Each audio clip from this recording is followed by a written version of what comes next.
ነው ሩታ ግን እዚህ ሰሞን በጣም በቃ ሌላ ሄርሚ ሁለተኛ ሄርሚ ሆናለች። ከር ኢንሻአላህ በቃ የምታወራው ቀስ ብላ ነው ምናምን ነገር እንዴት በቃ ተቀያየረች እኮ። ከዛ ደግሞ አወርታ መጨረሻ ላይ አልቅሽ ያልቅሽ ይላታል። በቃ እንባ ይመጣል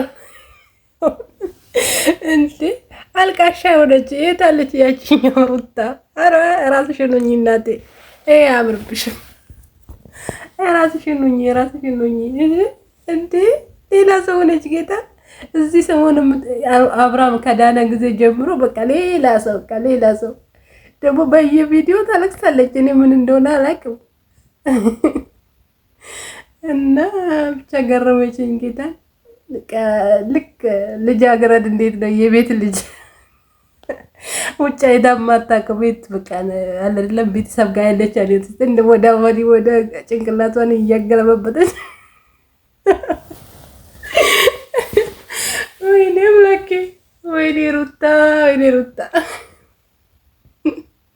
እንደ ሄርሜላ ሆኜ አብርሃምን ልመለስ ብላ ነው መቼም። ለዛ ነው እሺ እንደዚህ ከራሷን የምታንቀላልሰው ለዛ ነው።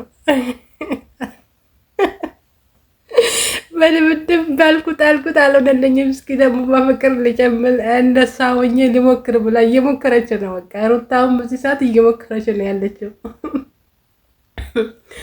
ወይኔ ሄርሜላ ነንበርቱ እንዴት ቻልሽ እባክሽ? አለባበሱም ከሷ አነጋገሩም ከሷ በቃ እንዴት ነው ነገሩ? ኮፒ ሆንሽ እኮ እንዴ! ኧረ ተይ እርሚት በቃናለች። አንቺ ራስሽን ሁኚ እናቴ፣ ራስሽን ብትሆኚ ነው የሚሻልሽ። አብርሃም ደግሞ እየተንቀባረረባቸው ነው። ወላሂ እቺን ኮፒ አይቀያይራታል።